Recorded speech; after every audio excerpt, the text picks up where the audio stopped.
कभी अगर लाइफ में खुद को ज़्यादा इंपॉर्टेंस देना शुरू कर दो ना, तो come to places like this and तुम्हें एक ऐसा रियलिटी चेक मिलेगा ना कि तुम्हारी एग्जिस्टेंस से 5-6 हज़ार साल पहले भी सिविलाइजेशन चल रही थी and they will still go on after you. अभी मैं हूँ कच्छ में। कच्छ बेसिकली एक डिस्ट्रिक्ट है यहाँ पे गुजरात में एंड यहाँ का नाम सुनते ही बीपी मशीन पैनिक करना शुरू कर देती है। भाई यहाँ पे सब जगह नमक ही नमक है। मतलब यहाँ पे वाइट रण है which is basically salt land, जहाँ पे पूरा नमक ही नमक है। आप ज़मीन पे नमक बिछा हुआ होगा, आप उसके ऊपर से चल रहे होगे। कच्छ में आके अगर आप लोगों के साथ रूडली बिहेव कर रहे हो and you are not being sweet with them, तो आप एक नमक हराम हो। एंड ये मैं क्यों बोल रही हूँ, ये आप वीडियो में आगे देखिए। इस वीडियो में होने वाला है आपको फुल ऑन एंटरटेनमेंट, क्योंकि आपको सर्वाइवल राइड से लेके white desert, beautiful sunset, road to heaven and long lost civilisation सब देखने को मिलेगा एक ही वीडियो में। मैंने मुझसे स्कूटी रेंट करी ये सोच के कि मैं लॉन्ग ड्राइव एंजॉय करते हुए रण ऑफ कच्छ एंड धोलावीरा को एक्सप्लोर करूंगी, लेकिन इस रूट पे मेरा सामना हुआ ट्रक्स, पॉटहोल्स एंड डस्ट के डेडली कॉम्बो से। एंड ये लॉन्ग ड्राइव कब एक सर्वाइवल राइड में बदल गया पता ही नहीं चला। भाई रोड के तो ये हाल है कि यहाँ पे 40-50 पे स्कूटी चलाना मुश्किल हो रहा है एंड गूगल मैप्स के हिसाब से यहाँ पे तुम 80 पे स्कूटी दौड़ाओ एंड 1 घंटे में 80 किलोमीटर नाप दो। यार रण ऑफ कच्छ का तो पता नहीं, बट मैं यमराज लोग ज़रूर पहुँच जाऊँगी। इस रोड पे ट्रकों का ऐसा रेला लगा हुआ है ना कि रुकने का नाम ही नहीं ले रहे हैं एंड इनकी वजह से ये रोड नहीं रोलर कोस्टर राइड हो गया है। पहले मैंने सोचा था कि आज धोलावीरा एक्सप्लोर करूँगी, बट यार 50-60 किलोमीटर चलाने के बाद इस रोड में अब मेरे से तो नहीं हो रहा है एंड मैं ले रही हूँ आगे से लेफ्ट टर्न। और आज हम एक्सप्लोर करेंगे white Rann of Kutch. And यार ये लेफ्ट टर्न लेते ही तो वक्त, ज़िंदगी, जज्बात सब बदल गए भाई। इतना मस्त रोड है ये, मज़ा आ रहा है ड्राइव करने में भी। और ये देखो भाई, ये है बढ़िया देसी जुगाड़। मतलब बाइक है, ई रिक्शा है, ऑटो है, क्या है समझ ही नहीं पाओगे। चलो अब थोड़ी देर धूप से ब्रेक लेते हैं एंड कुछ रहने का जुगाड़ करते हैं। मैं आज ऐसे मस्त से होम स्टे में रुकी हूँ एंड इसको बोलते हैं बुंगा। तो ये है यहाँ पे, इन्होंने 4-5 बना रखे हैं एंड ये तो यार बहुत ही सुंदर है। मैं आपको अंदर से भी दिखाती हूँ। ये बेसिकली ट्रेडिशनल हाउसेस होते हैं यहाँ पे कच्छ रीजन में, क्योंकि यहाँ पे गर्मी बहुत ज़्यादा होती है। तो ये लोग इसको ऐसे मिट्टी से बनाते हैं एंड ये सारा अच्छा सुंदर सा पेंटिंग कर रखा है इन्होंने। ये कितना सुंदर लग रहा है। मुझसे यहाँ पहुँचने में ऐसे थकान हो रही थी बिकॉज बीच में रोड काफ़ी बेकार है, बट इसके अंदर एंटर करने के बाद तो मेरी सारी थकान उतर गई है। बहुत ही मस्त लग रहा है मेरे को। ही मिरर थोड़ा सा डिसीविंग है, मतलब पता नहीं कैसा टेढ़ा मेढ़ा आ रहा है। यहाँ पे आप उन बुंगास के अलावा ये टाइप के टेंट्स में भी रुक सकते हैं, बट मेरे को वो ज़्यादा इंटरेस्टिंग लग रहा था, that is why I choose that. ये लो दोस्तों, स्वागत है आपका रण उत्सव में एंड यहाँ से 1.5-2 किलोमीटर के बाद आने वाला है वाइट डेजर्ट। ये रोड को तो ऑलमोस्ट पूरे को इन्होंने बढ़िया सजा रखा है, जैसे एक्चुअल में कोई फेस्टिवल सेलिब्रेट हो रहा हो यहाँ पे। अब इस जगह पे ड्राइव करते हुए लग रहा है कि वर्थ इट था यार स्कूटी रेंट पे लेना, क्योंकि बढ़िया वाइट डेजर्ट के नज़ारे आने शुरू हो गए हैं and I am just driving between that. And ये लो भाई, ये हैं वाइट डेजर्ट की कुछ झलकियाँ एंड मेन वाइट डेजर्ट आगे की तरफ जाके है, तो पहले वहीं चलते हैं। भाई बैल वाले को तो हम बैलगाड़ी बोलते हैं, तो इसको क्या हम ऊँट गाड़ी बोलेंगे? I don't know, let me know in the comment section. Welcome to white Rann of Kutch. वैसे तो आजकल ये रह नहीं गया वाइट, पूरा ऐसा ग्रे सा हो गया है। This is the end of this season, तो लोगों ने चल के पूरे वाइट रण को ग्रे रण बना दिया है, but still it's looking really beautiful. To my surprise, इतने सारे नमक में रह के भी जो कच्ची पीपल हैं वो बहुत ही ज़्यादा स्वीट हैं। एंड जब आप यहाँ पे आ रहे हो, if you are coming from anywhere in India, तो आपको यहाँ के लोगों के साथ एक्स्ट्रा स्वीट होना चाहिए, क्योंकि अगर आप नहीं हो तो आप नमक हराम हो, क्योंकि जो आप नमक खा रहे हो वो यहीं से आया है। जो इंडिया में 80-90% जो सॉल्ट प्रोडक्शन होता है वो यहीं से होता है। फाइनली एक ऐसी जगह मिल गई जहाँ पे लोगों का आतंक थोड़ा कम है एंड थोड़ा सा वाइट डेजर्ट देखने को मिल रहा है पीछे की तरफ। तो ये एक ऐसी जगह है जहाँ पे सिर्फ मैं ही हूँ दूर दूर तक और कोई भी नहीं है। This is how it looks like. But यहाँ पे भी लोगों ने अपने पद चिन्ह तो छोड़े ही हुए हैं, ये देखो। But still it's very beautiful and at least थोड़ी शांति है यहाँ पे। वहाँ पे तो गाने वाने बजा के आतंक काट रखा है उन्होंने। भाई अगर तुम रण ऑफ कच्छ आओ तो यहाँ का सनसेट तो तुम बिल्कुल मत मिस करना। इतना मैजिकल सनसेट होता है यहाँ पे, ऐसा लगेगा कि भगवान ने पर्सनली कलर ग्रेडिंग करी है। ये देखो आप, amazing sunset. Good morning and welcome to day 2 and आज मैं जा रही हूँ धोलावीरा।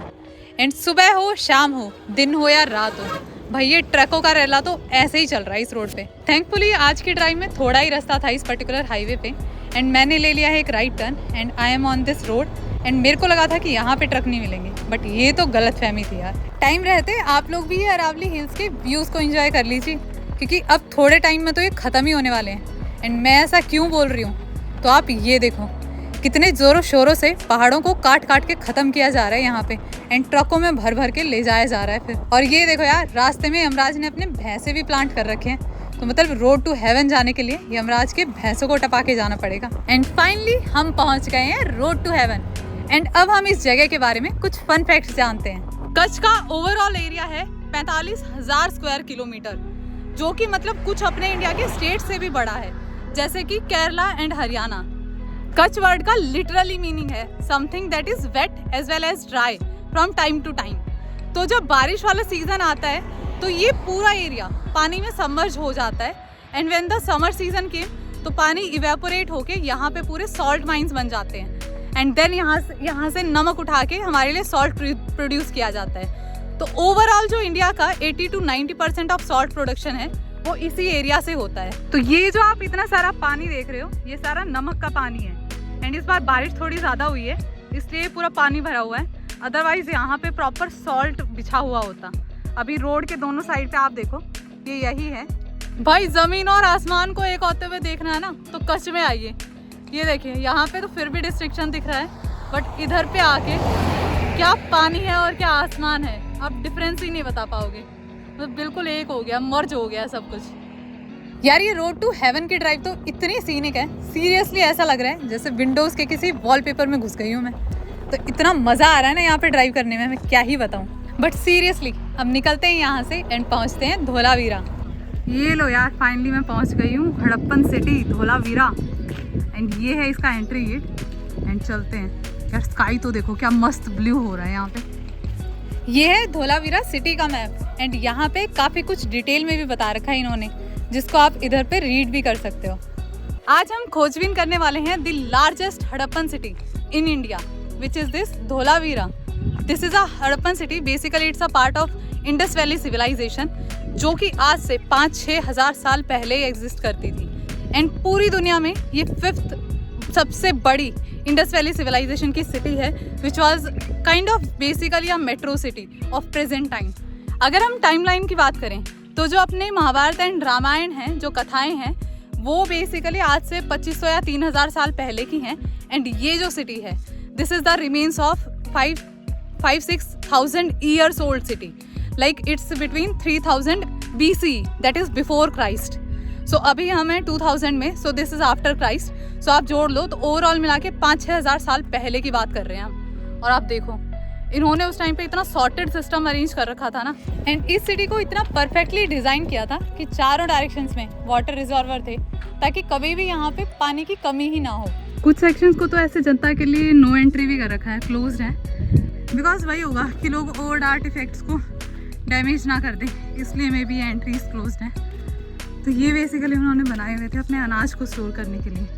तो ये स्क्वायर शेप में है and there are 4 of them. ये देखो पहले ये लोग ऐसे स्क्वायर या रेक्टेंगुलर स्ट्रक्चर्स बनाते थे अपने घरों के लिए, स्टोरेज के लिए एंड सब चीज़ के लिए, but with time they have realized कि सर्कुलर स्ट्रक्चर्स जो हैं वो अर्थक्वेक के अगेंस्ट में ज़्यादा अच्छे से प्रिजर्व्ड रहते हैं। So later they started building this circular structures and यहाँ पे अगर आप कच्छ रीजन में आओगे तो यहाँ पे आपको हाउसेस भी सर्कुलर उसमें ही मिलेंगे, जिसको ये लोग भुंगा बोलते हैं। यार यहाँ आके वो कॉम्प्लेक्स वाली फीलिंग आ रही है, क्योंकि ये लोग थे 5-6 हज़ार साल पहले एंड इनकी बनाई हुई दीवारें, अब ये मेरे पीछे देखो, इनकी बनाई हुई दीवारें आज तक टिकी हुई हैं। लेकिन हमारे वाले इंजीनियर्स ऐसे रोड्स या ऐसे महल बना रहे हैं ना कि वो बनने से पहले ही ढहने शुरू हो जाते हैं। मतलब क्या करा जाए भाई, रोड्स ऐसे बना रहे हैं, रोड बन के पूरी नहीं होंगी, उसमें गड्ढे पहले आ जाएंगे। यहाँ पे सन इतना हार्श है ना कि ऐसा लग रहा है मेरे से कुछ पर्सनल दुश्मनाई हो रखी है। मतलब ज़मीन तो यहाँ पे सूखी हुई है, बट धूप इतनी तेज़ है कि इंसानों को भी सुखा के ही मानेंगे। यार अगर ये धूप इतनी खतरनाक नहीं होती ना तो मैं बढ़िया से इस जगह को एंजॉय कर पाती। सूर्य देव अपने पूरे विकराल रूप में आ रखे हैं एंड तंबू तान के चलना पड़ रहा है धूप से बचने के लिए। फिर भी भाई गर्मी ऐसे हॉरिबल गर्मी हो रखी है आज तो। इसी के साथ ही now it's time for me to leave this place. तो आप जल्दी से कर दीजिए like, share and subscribe. and I will see you in the next one.